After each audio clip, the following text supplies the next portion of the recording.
Good morning students, welcome back in your SS class. Student, हम history का 8 chapter शुरू कर रखा था and this is the part 3 of this chapter. And इस चैप्टर में जो लास्ट हमने डिस्कस किया था वो डिस्कस किया था इस्लाम एंड सूफी, जहां पर हमने देखा कि जो इस्लाम धर्म के अंदर कुछ सूफी संत हुआ करते थे एंड वो हमेशा केवल एक भगवान की बात करते थे। तो उन सब चीजों के बारे में हम डिस्कस कर रहे थे, तो उसी के फर्दर पार्ट को आगे हम डिस्कस करते हैं। तो अगर मैं इस्लाम और सूफी के अंदर की बात कर रहे हैं तो a large number of sufis from the Central Asia they settled in the Hindustan from the 11th century onward. अब जो ये सूफी सेंट थे वो सेंट्रल एशिया से काफी संख्या में 11th सेंचुरी में हिंदुस्तान, हिंदुस्तान का मतलब है उस वक्त हम पाकिस्तान और आप कह सकते हो इंडिया, ये सब इकट्ठा पार्ट था, उसकी बात कर रहे हैं हम। तो वो हिंदुस्तान में 11th सेंचुरी में आए और यहाँ पर आकर सेटल्ड हो गए। And this process strengthened with the establishment of the Delhi Sultanate when several major Sufi centers developed all over the subcontinent. और दिल्ली सल्तनत के टाइम पीरियड के अंदर ये सारी की सारी प्रोसेस बहुत ज्यादा मजबूत हो गई, क्योंकि इस सब कॉन्टिनेंट मींस इंडियन सब कॉन्टिनेंट के अंदर बहुत सारे जो सूफी सेंटर्स थे वो क्रिएट किए गए। द चिश्ती सिलसिला was among of the most influential orders। Chishti जो सिलसिला था उन ऑर्डर्स में सबसे आप कह सकते हो इंपॉर्टेंट एंड सबसे आप कह सकते हो मजबूत सिलसिला था, आप कह सकते हो ऑर्डर था। It had a long line of teachers like Khwaja Moinuddin Chishti of Ajmer, आप कह सकते हो Qutbuddin Bakhtiyar Kaki of Delhi, Baba Farid of Punjab, Khwaja Nizamuddin Auliya of Delhi and Bandanawaz Gisu Daraz of Gulbarga. तो दीज वर द पर्सन्स जो कि these were the main teachers जो कि सेंट्रल एशिया से दिल्ली सल्तनत टाइम पीरियड में इंडिया में आए और यहाँ पर सेटल्ड हो गए। ठीक है। Sufi master held their assemblies in their khanqah, khanqah जिसे हम दरगाह बोल सकते हैं, और इसको इन्होंने होस्पाइस वर्ड दिया गया है। It means the house of the rest for the travellers. ठीक है, ये उनकी बात कर रहे हैं, खासकर उनके लिए जो रिलीजियस के लिए आते हैं उन सब व्यक्तियों के लिए ये रखा जाता है। तो जो सूफी मास्टर थे वो अपने असेंबली जो थी इन खानकाज के अंदर लगाते थे। Devotee of all description including the member of the royalty, nobility and common people also। Means अगर हम डेवोटी की बात करते हैं तो डेवोटी हर एक प्रकार के थे, कुछ रॉयल फैमिली से बिलोंग करते थे, कुछ नोबल फैमिली से बिलोंग करते थे, और आम जनता भी। ये सारे के सारे व्यक्ति इस खानका के अंदर इकट्ठा होते और इन सूफी मास्टर्स की जो टीचिंग थी इन सब चीजों को डिस्कस करते, इन सब चीजों के बारे में पढ़ते, इन सब चीजों के बारे में सीखते। The discuss the spiritual matters, वो स्पिरिचुअल मैटर्स के बारे में डिस्कस करते थे। sought the blessing of the saint in solving their worldly problems and or simply attending the music and dance sessions। और बड़ी वहां पर क्या होता था कि इनकी ब्लेसिंग से जो वर्ल्ड की ये प्रॉब्लम मींस हमारे सांसारिक जो प्रॉब्लम्स है उनसे हमें बचाया जा सके। साथ ही साथ इसके अलावा जो म्यूजिक और डांस सेशन जो था वो भी हुआ करता था। तो ये सूफी मास्टर्स थे वो क्या करते थे, अपनी असेंबलीज कहां पर करते थे, खानकाज में करते थे, उन दरगाह में करते थे। डेवोटी जो थे ऑल फॉलो डिफरेंट बैकग्राउंड्स, जो कि डिफरेंट बैकग्राउंड से फॉलो करते थे, वो सारे के सारे व्यक्ति वहां पर इकट्ठा होते थे, जहां पर उनका क्या मानना था, उनका मानना था कि वर्ल्ड से रिलेटेड जो प्रॉब्लम है इनके आशीर्वाद से वो सब खत्म हो जाएंगी। तो इस तरीके से सूफी जो समय, सूफी मास्टर का जो समय था वो इस प्रकार से चलता था। Often people attribute Sufi masters with miraculous power. Even people क्या मानते थे कि इन सूफी सेंट्स के अंदर बहुत ज्यादा मिराकल्स पावर्स हैं, जिनकी वजह से उनकी लाइफ के अंदर जो उनकी इलनेस है या ट्रबल्स है ना वो खत्म हो जाएंगी, ये सब मानते थे। The tomb, or you can say dargah of a Sufi saint, became a place of the pilgrimage to which thousands of the peoples of all faiths, thrones का मतलब है भीड़। अब उसने कहा कि जो सूफी सेंट आप कह सकते एक्सपायर होता था तो उनकी दरगाह बनती थी, और उन दरगाहों पर हजारों की संख्या में व्यक्ति अलग अलग बैकग्राउंड को, अलग अलग रिलीजन को फॉलो करने के लिए, अपनी प्रॉब्लम को सॉर्ट आउट करवाने के लिए, या आप कह सकते हो अपनी उनकी ब्लेसिंग के लिए वो हमेशा आते थे। हजारों की संख्या में व्यक्ति आते थे, हजारों की संख्या में, ठीक है, इन दरगाहों के ऊपर। तो इस तरीके से ये सूफी सेंट की बात कर सकते हैं। ठीक है, तो ये हमारा हुआ इस्लाम और सूफी, अगर हम बात करती है ये चीज। Now we will discuss about the new religious developments in the northern India. Now we are coming to the Indian part. इससे पहले हमने साउथर्न पार्ट के बारे में पढ़ा, जहां पर हमने नैनार, अलवर्स, या आप कह सकते हो शंकराचार्य है या रामानुज, इन सब चीजों के भसावना के बारे में जो yesterday we have discussed about it, तो इन सब चीजों के बारे में डिस्कस किया. Now we are in the northern part of India. तो यहाँ पर देखते हैं कि भक्ति मूवमेंट किस प्रकार से एमर्ज हुई. So the period after the 13th century saw a new wave of the Bhakti movement in the northern part of India. This was an age when Islam, Brahminical, Hinduism, Sufism, and different stand of the Bhakti like Nathpanthi, Siddharth, yogis, ये सब जो थे एक से एक के बाद एक जो थे ये पावरफुल बनते चले गए. तो इस टाइम पीरियड के अंदर आपको डिफरेंट जो थिंग्स थी वो देखने को मिलती थी. कहीं पर इस्लाम धर्म एमर्ज हो रहा है, या आप कह सकते हो ग्रोथ करता है, डेवलप कर रहा है. कहीं पर आप कह सकते हो हिंदू धर्म डेवलप हो रहा है. कहीं पर सूफी जो सिद्धांत है उनको बढ़ावा मिल रहा है. So we saw that new towns also in chapter number 6 and new kingdoms in chapter number 2 and 3 and 4. हमने देखा कि चैप्टर नंबर 6 में देखा कि नए टाउन जो थे दे वर emerging, and in chapter number 2 to 4 we discuss about the new kingdoms were emerging and people were taking up, you can say, were taking up new professions and finding new roles for themselves. Now people beginning to adopt new methods for the livelihoods. Such people like craft persons, peasants, traders, laborers, they thrown to listen these new saints and spread their ideas. अब हजारों की संख्या में जो थे, आप कह सकते हो अलग अलग बैकग्राउंड को फॉलो करने वाले जो पीपल थे, वो इन सेंट के पास आते और उनके आप कह सकते हो जो प्रवचन थे उन प्रवचनों को सुनते. मीन्स हजारों की संख्या में, बहुत ज्यादा भीड़ की संख्या में आप कह सकते हो वहां पर वो आते थे. ठीक है. अब ये जो आइडिया, ये क्या करते थे और उनके जो आइडियाज थे उनको ऑल ओवर इंडिया या आप कह सकते हो वर्ल्ड के पार्ट में आप कह सकते हो स्प्रेड भी करते. Some of them like Kabir Das, Baba, Guru Nanak Dev, they rejected all the orthodox religions. Orthodox religion का मतलब है रूढ़िवादी जो कट्टरपंथी है, चाहे वो हिंदू धर्म के अंदर है चाहे वो मुस्लिम धर्म के अंदर है, हर एक की बात कर रहे हैं. तो इनमें से कुछ ऐसे व्यक्ति थे लाइक कबीर और बाबा गुरु नानक देव, who rejected all type of orthodox religions. Means religion के अंदर जितने भी रूढ़िवादिता है उन सब का विरोध करते हैं. If you think about other persons, they are like Tulsidas, Surdas. They accepted existing beliefs and they practice, but they wanted to make these accessible to all. Means अगर मैं तुलसीदास की या सूरदास की बात करता हूं, ये वो व्यक्ति है जिन्होंने, मीन्स हमारे देश में क्या था, कास्ट के आधार पे प्रॉब्लम थी. some caste they were not allowed to use temples also, तो टेम्पल एंट्री भी बैन थी. तो उन सब चीजों को भी उन्होंने रिजेक्ट किया. Even Tulsidas conceived of God in the form of Rama. Tulsidas ने क्या किया, रामचरितमानस का निर्माण किया.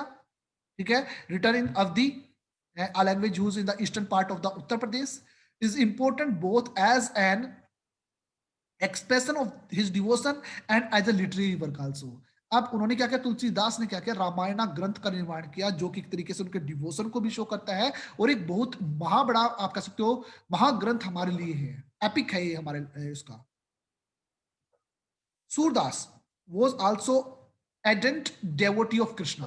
अब सूरदास जो थे वो कृष्णा के एडेंट डेवोटी, मीन्स आप कह सकते हो भरसक, आप कह सकते हो ह्यूज अमाउंट, बहुत ज्यादा आप कह सकते हो मात्रा में उनके भक्त थे. उनकी कंपोजिशन थी जैसे कि सुरसागर वगैरह, इन सब के अंदर उन्होंने अपने डिवोशन को, अब उनका हमें पता होना चाहिए कि सूरदास की कौन कौन सी कंपोजिशन थी. उन कंपोजिशन के अंदर उन्होंने भगवान श्री कृष्ण के प्रति अपने डिवोशन को एक्सप्रेस किया. And also contemporary was Sankradev of Assam, late in the 15th century, who emphasized the devotion of to Vishnu. अब जो शंकरा, अगर हम बात करते हैं शंकर देवा जो कि आसाम की बात कर रहे हैं, उन्होंने भगवान श्री विष्णु के की डिवोशन को ऊपर स्ट्रेस डाला. And he compose many poems and place in the Assamese language. Assamese जो लैंग्वेज है उनके अंदर बहुत ज्यादा पोएम्स एंड जो प्लेस थे कंपोज किए. He began to practice of setting up the नाम ग्रह. मीन्स नाम ग्रह का मतलब है वो प्लेस जहां पर प्रेयर की जा सके. ठीक है. A house of the recitation and prayer and a practice that continue to date. ठीक है. और आज भी इसी प्रकार की जो प्रैक्टिस है वो आसाम के अंदर विद्यमान है. तो इस तरीके से देखिए कि आसाम मीन्स डिफरेंट जो पीपल थे उन्होंने किस प्रकार से अलग अलग माध्यम से अपनी भक्ति के मार्ग को दर्शाया. This tradition also included saint like Dadu Dayal, Ravidas, Mirabai. ठीक है. इन इस ट्रेडिशन को इन्होंने भी फॉलो किया. If we think about Mirabai, she was a Rajput princess married into a royal family of Mewar in the 16th century. ठीक है, अगर हम बात करते हैं मीराबाई की, वो एक राजपूत प्रिंसेस थी जो कि मेवाड़ के 16th सेंचुरी के अंदर मेवाड़ के अंदर एक रॉयल फैमिली में उसकी शादी हुई थी. Now if you think about Mirabai, she became a disciple of Ravidas. वो रविदास की डिसेपल बने. अगर मैं रविदास की बात करता हूं तो this person belongs to untouchable caste. वो एक अनटचेबल कास्ट से बिलोंग करते थे. वो उनकी आप कह सकते हो डिसेपल थी, उनकी शिष्या बनी, उनकी स्टूडेंट बनी, और वहां से उन्होंने भक्ति के मार्ग को प्राप्त किया. She was devotee to Krishna. वो भगवान श्री कृष्ण की डेवोटी थी, और विभिन्न प्रकार की काफी संख्या में जो भजन थे अपने इंटेंस डिवोशन को एक्सप्रेस करने के लिए उन्होंने प्रिपेयर किए, कंपोज किए. Her songs also openly challenge the norms of upper caste. अब उनके सॉन्ग्स के अंदर क्या था, अपर कास्ट की जो नॉर्म्स है ना, कि higher caste and lower caste norms, इन सबको ओपनली चैलेंज किया and became popular with the masses of Rajasthan and Gujarat. और राजस्थान और गुजरात के अंदर एक इंपॉर्टेंट आप कह सकते हो, एक इंपॉर्टेंट आप कह सकते हो वो बहुत ज्यादा विख्यात, आप कह सकते हो बहुत ज्यादा प्रसिद्ध एक कवियत्री के रूप में सामने आई, आप कह सकते हो भगवान श्री कृष्ण के डिवोशन के या भक्त के रूप में सामने आई. A unique feature of the most of the saint is that their works were composed in the regional languages and could be sung. ये सबसे यूनिक फीचर थी इन सारे के सारे जितने भी रीजनल सेंट्स थे इन सब की, कि उन्होंने रीजनल लैंग्वेज में लिखा. रीजनल लैंग्वेज का मतलब कि उस एरिया की जो लैंग्वेज थी, जैसे कि जहां अगर वो महाराष्ट्र का व्यक्ति है तो मराठी लैंग्वेज का यूज किया. ठीक है, अगर वो पंजाब का व्यक्ति है तो उसने पंजाबी लैंग्वेज यूज की, तमिलनाडु का पर्सन है तो तमिल का प्रयोग किया. And that could be some. जो भी उन्होंने प्रिपेयर किया, इट कुड बी सम, वो गाया जा सकता था. They became immensely popular and they were handed down orally from generation to generation. अब ये चीजें जो उन्होंने प्रिपेयर की वो एक जनरेशन से दूसरी जनरेशन बाय ओरल मेथड के माध्यम से गई. And usually the poorest, the most deprived communities and the women, they transmitted these songs, often adding their own experiences also. अब इनको बढ़ावा कैसे दिया गया, इनको फैलाया कैसे गया, फैलाया गया जो लोअर कास्ट पर्सन थे उनके द्वारा, और जो वीमेन थी उनके द्वारा, और इनके अंदर उन्होंने अपने एक्सपीरियंस को भी ऐड किया, ताकि समाज के अंदर ये अवेयरनेस फैलाई जा सके कि सोसाइटी में किस प्रकार से आप कह सकते हो डिस्क्रिमिनेशन पॉलिसी अपनाई जा रही है. Thus, the songs as we have them today are as much as a creation of the saint as of the generation of the people who sang them. इस तरीके से अगर हम बात करते हैं the song as we have them today, उन song की बात करते हैं जो आज के टाइम में हमारे पास हैं, they are as much a creation of saint as the generation of people who sang them. ये अगर हम बात करते हैं जो सॉन्ग आज की हम बात कर रहे हैं, ये उस वक्त के व्यक्तियों के द्वारा बनाए गए थे और जनरेशन टू जनरेशन पास होते चले गए. They have become a part of our leading popular culture, और ये आज हमारे कल्चर का एक बहुत बड़ा पार्ट बन चुके हैं. आप ये सॉन्ग सुन सकते हो जो कि मीराबाई के द्वारा बनाया गया है. ठीक है, तो ये यहाँ पर मीराबाई के सॉन्ग के बारे में आप डिस्कस कर सकते हैं. यहाँ पर मीराबाई के एक के आपके सॉन्ग के माध्यम से उसने कैसे दिखाया कि किस प्रकार से मीराबाई ने अपने हस्बैंड मीन्स जो राणा पैलेस था उसको छोड़कर भगवान की भक्ति भगवान की आराधना की या भक्ति की, उसके बारे में. Now let's think about a closure look at Kabir. Kabir के बारे में बात करते हैं. If you think about Kabir Das, who probably lived in the 15th to 16th century, was one of the most influential saint. सबसे most important, बहुत सबसे प्रभावित saint माना गया. He was brought up in a family of Muslim, Julaha, or weavers settled weavers family and settled in or near the city of Banaras. जिसे आज अगर हम बात करते हैं वाराणसी की बात कर सकते हैं, उस जगह की बात कर रहे हैं जो कि उत्तर प्रदेश के अंदर लोकेट है.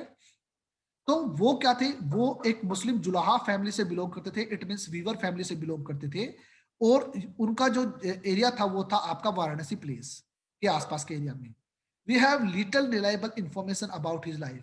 मीन्स हमारे पास उनकी इंफॉर्मेशन, रिलायबल का मतलब है कि जिसपे हम विश्वास कर सकते हैं, ऐसी इंफॉर्मेशन बहुत ही कम है. But we get to know of his idea from a vast collection of verses called Sekhis and Pads, said to have been composed by him and sung by the wandering bhajan singers, जो कि घुमक्कड़ जो भजन singers हैं उनके द्वारा गाए गए. Some of these were later collected and preserved in the Guru Granth Sahib. पंचवाणी और बीजक इनके अंदर भी ऐड किया गए और उनके अंदर दिखाया गया कि किस प्रकार से जो कबीर दास थे वो एक बहुत महान कवि रहे हैं। Kabir's teaching were based on a complete and vehement and rejection of the major religious tradition. अगर हम कबीरदास जी की बात करते हैं, वास्तव में उनकी जो टीचिंग थी वो रिलीजन के आधार पे, जो या आप कह सकते हो रिलीजियस ट्रेडिशन के आधार पे जो सोसाइटी थी उसको चैलेंज करते हैं।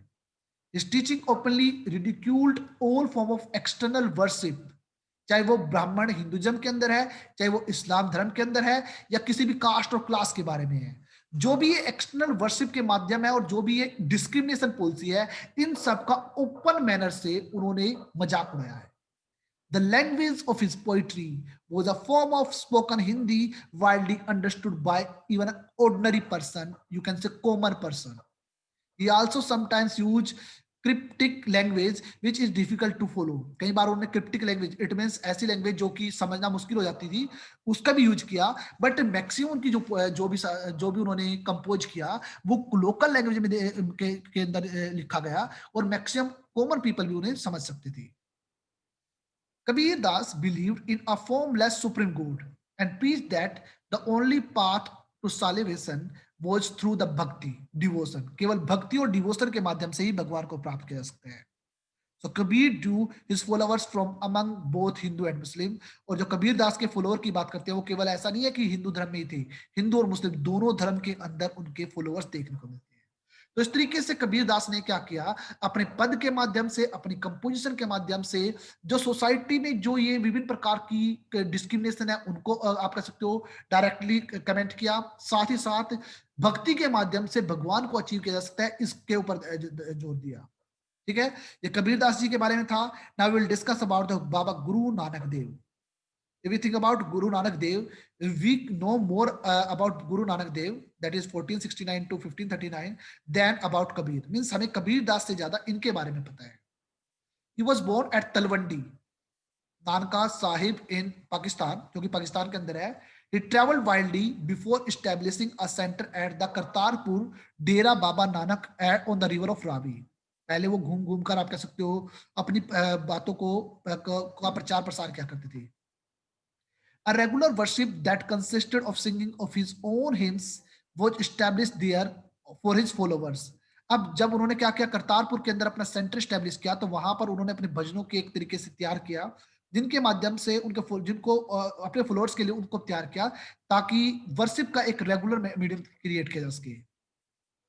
अगर मैं बात करता हूं उस एरिया की, तो वहां पर किसी भी क्लास, किसी भी कास्ट, कोई भी व्यक्ति वहां पर आ सकता है and his followers ate together in a common kitchen, जिसे लंगर का नाम दिया गया।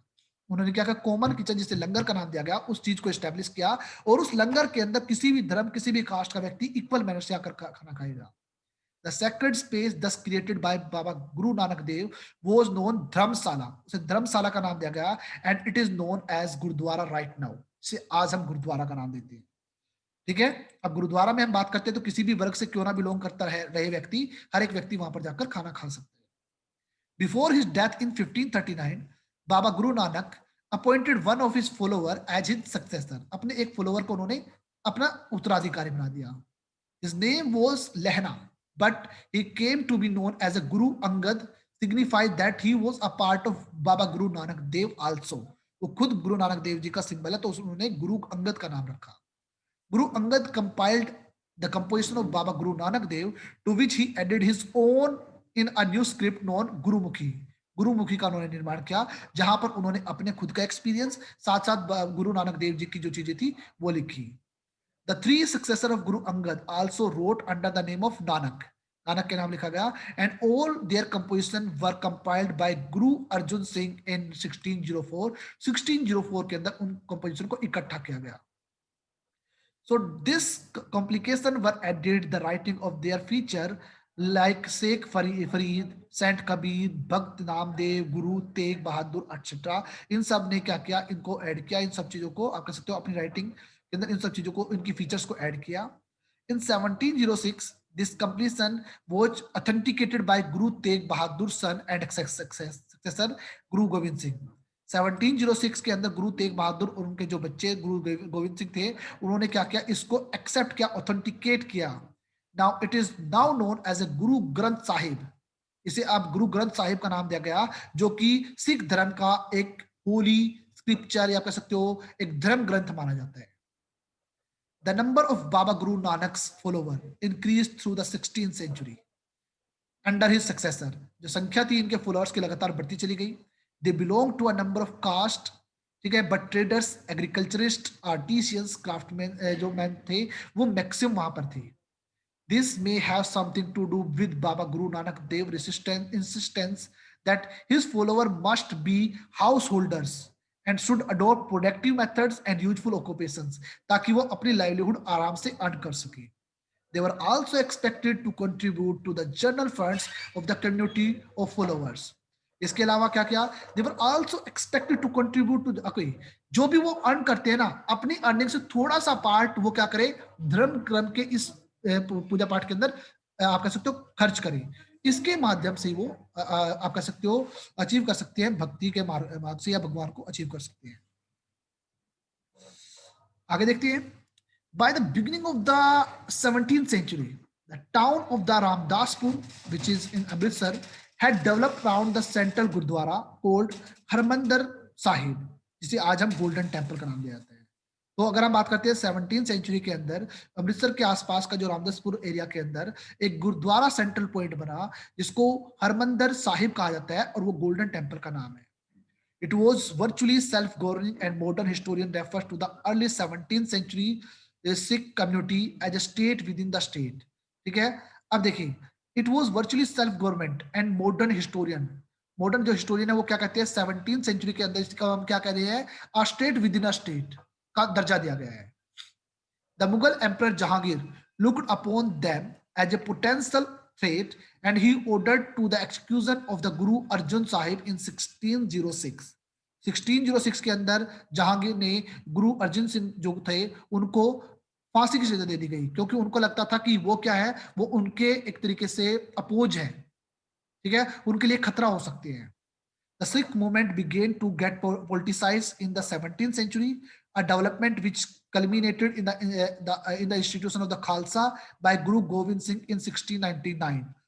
जो सिख मूवमेंट थी वो एक पॉलिटिकल मूवमेंट कैसे बनी, वो बनी 1699 के अंदर गुरु गोविंद सिंह के नेतृत्व में, जब उन्होंने एक इंस्टीट्यूशन रखा खालसा, ठीक है, इसके माध्यम से। Now the community of the Sikhs are called Khalsa Panth, they became a political entity. अब वो एक पॉलिटिकल आप कह सकते एंटिटी क्रिएट कर चुके थे, पॉलिटिकल आइडेंटिफिकेशन उनको मिल चुकी थी। The changing historical situation during the 16th and 17th century influenced the development of the Sikh movement। ठीक है, the changing of the historical situation, धीरे धीरे समय बीतता चला गया, 16 और 17 सेंचुरी के अंदर हिस्टोरिकल सिचुएशन चेंज होती चली गई, तो इस आधार पर सिख जो मूवमेंट थी उसके अंदर भी प्रभाव पड़ा। The idea of the Guru Nanak Dev, if we think about the idea of the Guru Nanak Dev had a huge impact on this development from the very beginning। गुरु नानक देव जी इस पूरी की पूरी प्रोसेस के अंदर गुरु नानक देव जी के जो आइडियाज थे उनका प्रभाव सबसे ज्यादा देखने को मिलता है। ठीक है, उन्होंने एक भगवान की वर्शिप करी, इसकी इंपॉर्टेंस को बढ़ावा दिया है। Even he insisted that caste creed gender irrelevant है, इन सब से हमें मुक्ति प्राप्त करनी चाहिए। उनका जो आइडिया है लिबरेशन का, it was not that of a state of inert bliss but rather the pursuit of active life with a strong sense of the social commitment.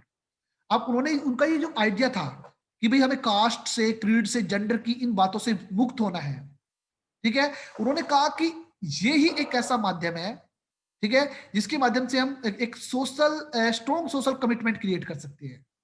He himself used the term नाम धन इंसान, इस नाम for the essence of his teaching, इन सब चीजों का use किया, and which actually meant right worship, welfare of others and purity in conduct, means behavior में purity, उनका ये मानना था। means right worship means अच्छी तरीके से वर्शिप करो, पूजा करो, दूसरों की भलाई का काम करो, और कंडक्ट में मीन्स बिहेवियर में प्योरिटी होनी चाहिए, तब जाकर आप भगवान की भक्ति कर सकते हो।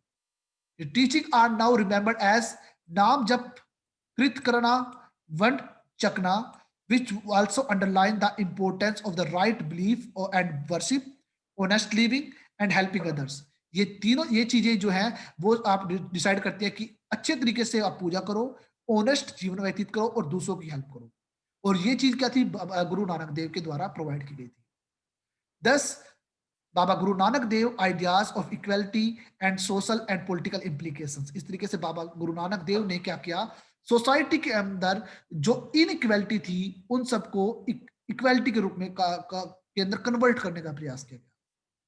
This might partially explain the difference between the history of the followers of the Baba Guru Nanak Dev and history of the follower of the other religious figures in the medieval culture like Kabir, Ravidas, Dadu, whose ideas were very similar to those of Baba Guru Nanak Dev.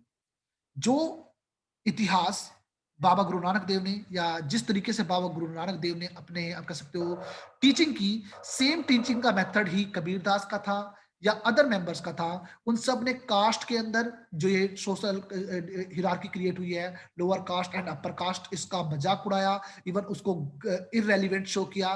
Second thing, भक्ति के माध्यम से ही भगवान को प्राप्त किया जाए, हमारे अंदर मानवता होनी चाहिए, हमें दूसरों की सहायता करनी चाहिए, इन सब के माध्यम से ही भगवान को अचीव किया जा सकता है। तो इन सब चीजों के माध्यम से ही आप कह सकते हो ये भगवान को प्राप्त किया जा सकता है। स्टूडेंट्स, मार्टिन लूथर की के बारे में ये थोड़ा सा है, तो आप इसके बारे में आप डिस्कस कर लेना कि मार्टिन लूथर जो है वो क्या करे हैं। If we think about the Martin Luther and the reformation, the 16th century was a time of the religious ferment of Europe. 16th century के अंदर अगर हम बात करते हैं, यूरोप के अंदर रिलीजियस न्यू डेवलपमेंट की का टाइम पीरियड था। और इनमें से one of the most important leader of the changes that took place with in the Christianity was Martin Luther.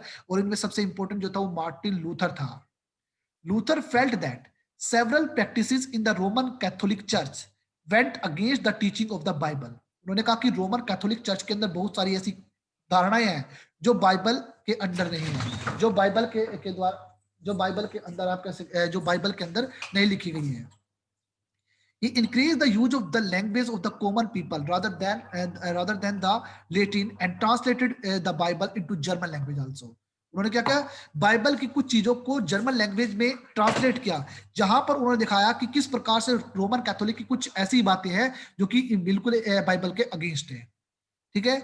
Even जो मार्टिन लूथर थे, उन्होंने आप कह सकते हो चर्च का चर्च के अंदर डोनेशन दो या विभिन्न प्रकार की जो चीजें थी उन सब चीजों को भी हाईलाइट किया। ठीक है। तो इस तरीके से मार्टिन लूथर एक बहुत बड़ा रिफॉर्मर रहा, अगर हम बात करते हैं 16th सेंचुरी के दौरान में। ओके स्टूडेंट्स, तो अगर हम नॉर्मली बात करें, चाहे हम बात कर ले इंडिया की, चाहे बात कर ले किसी भी धर्म की, हर एक सोसाइटी में किसी न किसी प्रकार की एक सोशल इविल थी। डिफरेंट रिफॉर्मर्स आए, अपनी टीचिंग के माध्यम से उन्होंने उस कास्ट डिस्क्रिमिनेशन के अगेंस्ट प्रयास और प्रचार किया।